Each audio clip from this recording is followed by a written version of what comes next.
मेरे साथ बोलिए, भारत माता की। क्यों भाई, बागलकोट वालों की आवाज को क्या हो गया है? ऐसी आवाज होती है क्या? दिल्ली में मोदी जी तक आवाज जानी चाहिए। बाहर दूर दूर तक खड़े हैं भाई बहन सब, हाथ ऊपर उठाकर, दोनों हाथ ऊपर उठाइए, उठाइए दोनों हाथ ऊपर, और मेरे साथ प्रचंड आवाज से बोलिए, भारत माता की, भारत माता की। मंच पर उपस्थित मुख्यमंत्री श्रीमान येदियुरप्पा जी, मेरे मित्र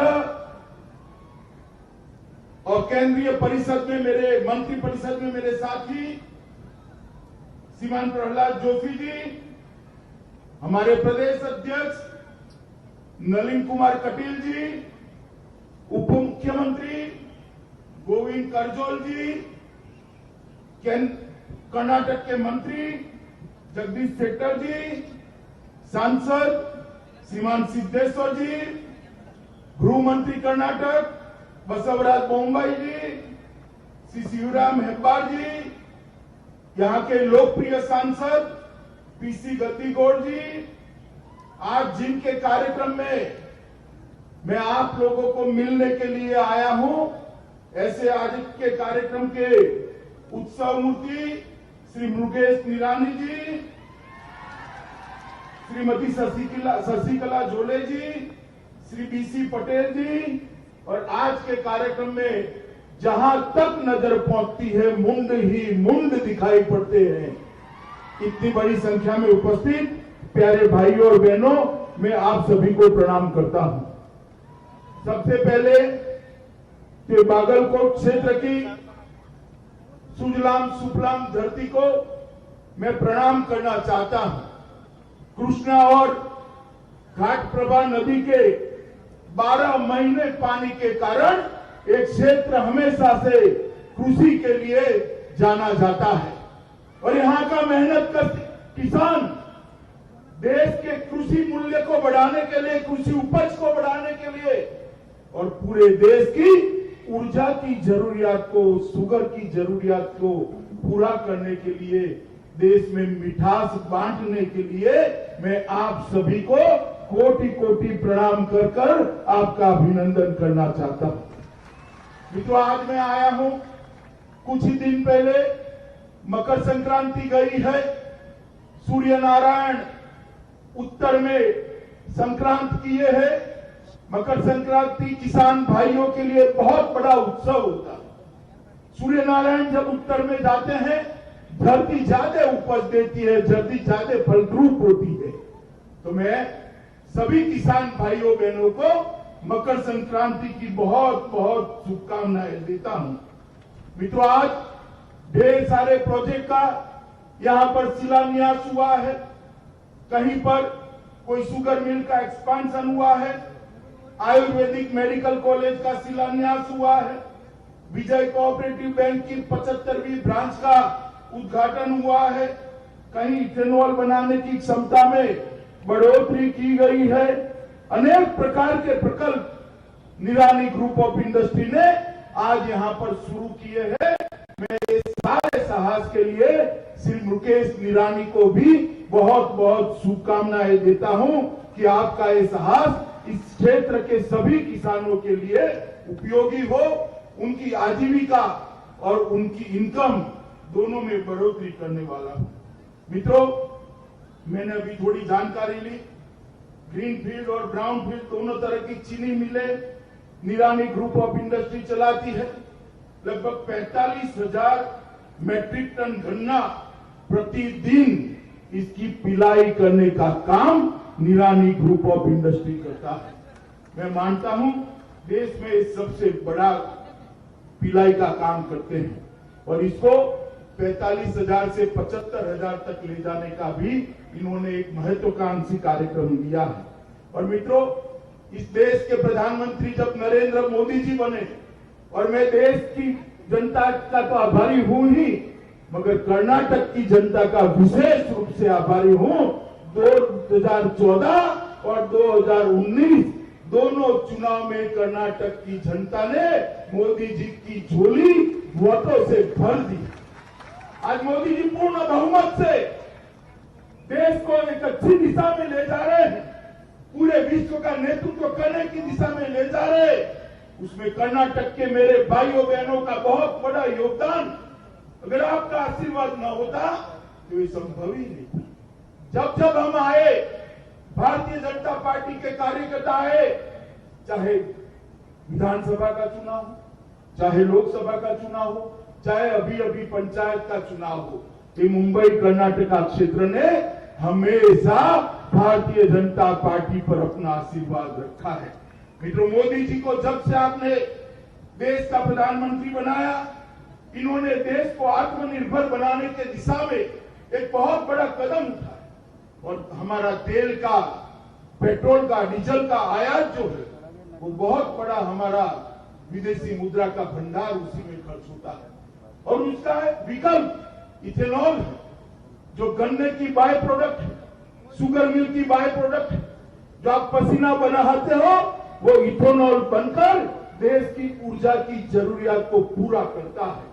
और इथेनॉल को बढ़ाने का काम, इथेनॉल के उपयोग को बढ़ाने का काम नरेंद्र मोदी जी ने किया और एक बहुआयामी प्रोजेक्ट है। एक और तो इथेनॉल की खपत बढ़ाने से किसानों की आय बढ़ती है, गन्ना मिलों को भी फायदा होता है और तीसरा पेट्रोल का विकल्प होने के कारण देश का विदेशी मुद्रा का भंडार भी बचता है और देश आत्मनिर्भर होकर बड़े रास्ते पर आगे बढ़ता है।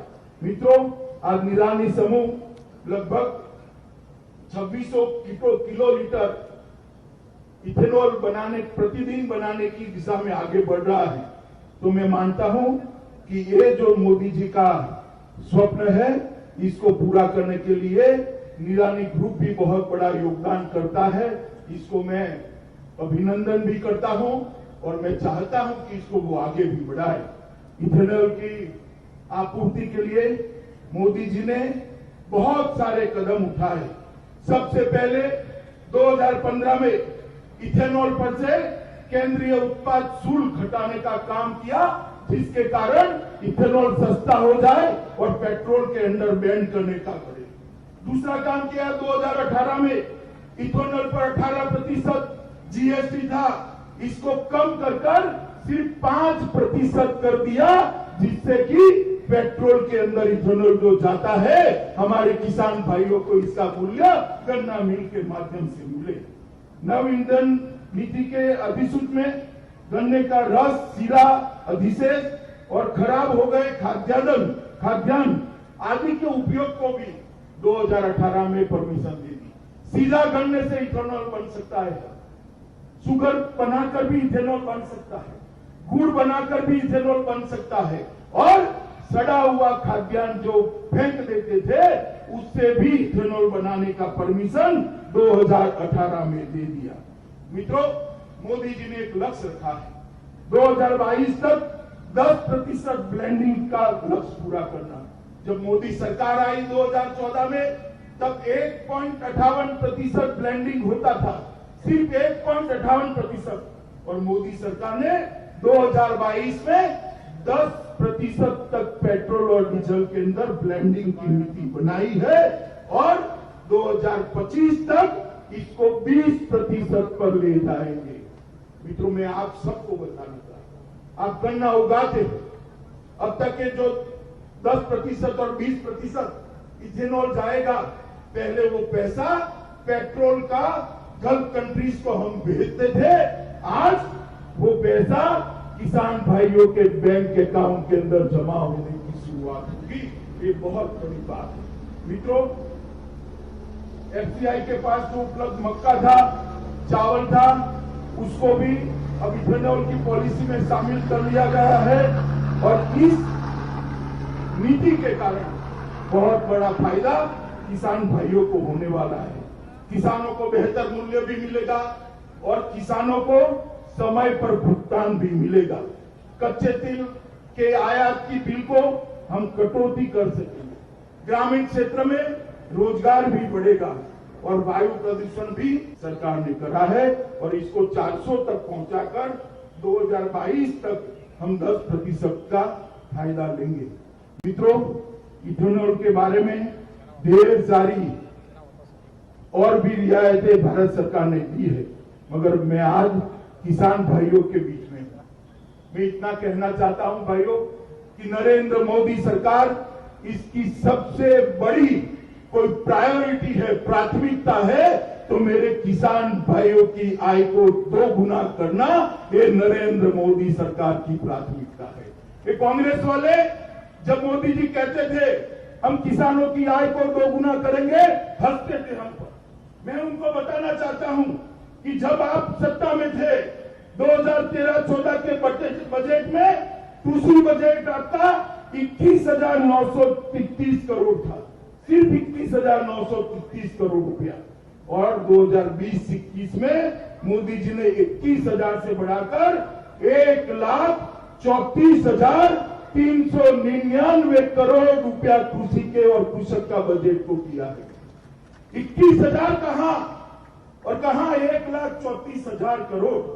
और न्यूनतम समर्थन मूल्य में भी चाहे मक्का हो, चाहे गेहूं हो, चाहे चावल हो, चाहे दलहन हो, चाहे तिलहन हो, हर प्रकार के एमएसपी के अंदर बढ़ोतरी कर 150% तक किसान को मिले, जितना खर्चा है उससे 50% मुनाफा मिले, ये भी हमने किया है। मित्रों, प्रधानमंत्री किसान सम्मान निधि मोदी जी लेकर आए, लगभग 6,000 रुपया हर किसान के बैंक अकाउंट में सीधा जाता है, कोई बिचौलिया बीच नहीं। मित्रों, 25 दिसंबर तक 9 करोड़ से ज्यादा किसानों के बैंक अकाउंट में 1,13,619 करोड़ रुपया सीधा बैंक अकाउंट में डालने का काम ये भारतीय जनता पार्टी की सरकार। मैं कांग्रेसी मित्रों को बताना चाहता हूं कि आपका तो बजट, कुल बजट ही 21,000 करोड़ था। हमने बजट के अलावे 1,13,619 करोड़ रुपया सीधा बैंक अकाउंट में डालने का काम किया है। ये भारतीय जनता पार्टी की, नरेंद्र मोदी सरकार की नीति। मुद्रा स्वास्थ्य कार्ड लगभग 22 करोड़ दिए, यूरिया तो इम्पोर्टेड होकर उसकी कालाबाजारी अटकाई है। प्रधानमंत्री कृषि सूक्ष्म सिंचाई योजना के तहत 50 लाख हेक्टेयर को सूक्ष्म सिंचाई ड्रिप और स्प्रिंकलर से समावेश किया गया है। प्रधानमंत्री फसल बीमा योजना लगभग 5 वर्ष पूर्ण हुए हैं, 90,000 करोड़ रुपया प्रधानमंत्री फसल बीमा योजना के तहत देश के किसानों के बैंक अकाउंट में पहुंचाया गया। 1,000 से ज्यादा मंडियों को ऑनलाइन कर किसानों को ज्यादा दाम मिले, इसके लिए नरेंद्र मोदी सरकार ने किया है। और किसानों को जो ऋण मिलता था, मित्रों, वो आंकड़ा भी जरा आप समझ लीजिए। पहले कांग्रेस सरकार थी तब किसानों को 6 लाख करोड़ ऋण देती थी। कितना देती थी भाई बताओ जरा, मैं अकेला बोल रहा हूं, कितना देती थी? 6 लाख करोड़। कितना? नरेंद्र मोदी जी ने 6 लाख करोड़ से बढ़ाकर 13,92,000 करोड़ रुपया किसानों को ऋण देने की शुरुआत की है। वही बताता है कि मोदी सरकार किसानों के लिए कितना करते हैं। 10,000 से ज्यादा फार्मर प्रोड्यूस ऑर्गेनाइजेशन बनाए और इसके लिए 7,000 करोड़ का प्रावधान किया। शहद के उत्पादन के लिए, मधु के उत्पादन के लिए 500 करोड़ रुपया लगाए और किसान क्रेडिट कार्ड लगभग 1.6 करोड़ में किसानों को तो अंतिम 6 महीने में ही दिए। मित्रों, ढेर सारे काम भारतीय जनता पार्टी की नरेंद्र मोदी सरकार ने किया है। श्री येदियुरप्पा जी की सरकार ने भी किसानों के लिए काम करने में कोई कसर नहीं छोड़ी। केंद्र सरकार की जो भी योजना हो, इस पर जमीन पर उतारने में शायद भारत में सबसे आगे अगर कोई सरकार रही है तो श्री येदियुरप्पा की सरकार है। मित्रों, मोदी जी ने किसानों के लिए इतना किया है, मगर वक्र दृष्टा कांग्रेस पार्टी के नेता किसानों की हित की बात कर रहे हैं। मैं उनको पूछना चाहता हूं, जब आप थे तब किसानों को 6,000 करोड़ रुपया, 6,000 रुपया प्रति माह प्रति साल क्यों नहीं मिला भाई? जब आप थे प्रधानमंत्री फसल बीमा योजना क्यों नहीं बनी भाई? जब आप थे इथेनॉल की पॉलिसी में परिवर्तन क्यों नहीं आया? जब आप थे तब बजट क्यों इतना छोटा था? जब आप थे तो प्रधानमंत्री सिंचाई योजना क्यों नहीं लागू हुई? क्योंकि आपकी नीयत ठीक है। नरेंद्र मोदी सरकार सात अर्थ में किसानों को समर्पित सरकार है और 3 नए जो अध्यादेश और कानून लेकर मोदी सरकार आई है। कर्नाटक सरकार ने भी ये कानूनों को पारित किया है। मैं श्री येदियुरप्पा जी को बधाई देना चाहता हूं कि इससे किसानों की आय अनेक गुना बढ़ने वाली। अब कोई किसान मजबूर नहीं है कि एक ही जगह पे अपना उपज बेचे। अपने क्रॉप को वो ग्लोबल और पूरे भारतवर्ष के मार्केट में बेच सकता है। मोदी जी ने ढेर सारे और भी काम किए, औद्योगिक विकास से लेकर इरिगेशन से लेकर और देश की सुरक्षा को सुनिश्चित करने। और मैं आपको बताना चाहता हूं मित्रों, कश्मीर के अंदर धारा 370 और 35 है। 70 साल से किसी की हिम्मत नहीं लगती थी कश्मीर में धारा 370 हटाने की। आपने मोदी जी को प्रधानमंत्री बनाया। 5 अगस्त 2019 को मोदी जी ने कश्मीर से धारा 370 और 35 को समाप्त कर कश्मीर को हमेशा के लिए भारत के साथ जोड़ने का काम कर दिया है। और आज वहां पर चुनाव भी होते हैं। खून का एक कतरा बहाए बगैर चुनाव हुए हैं और कश्मीर हमेशा के लिए हमारा होगा। मोदी जी ने ढेर सारे काम किए हैं।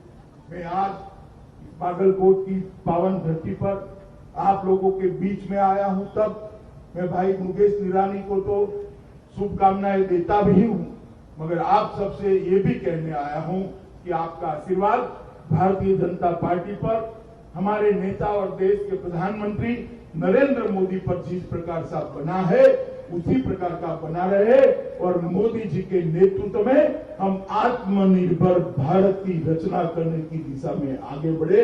यही बात कर मेरी बात को समाप्त करता हूं। मेरे साथ फिर से एक बार दोनों हाथ उठाइए और आत्मनिर्भर भारत के निर्णय का, संकल्प का मुट्ठी पीछे और प्रचंड आवाज से बोलिए भारत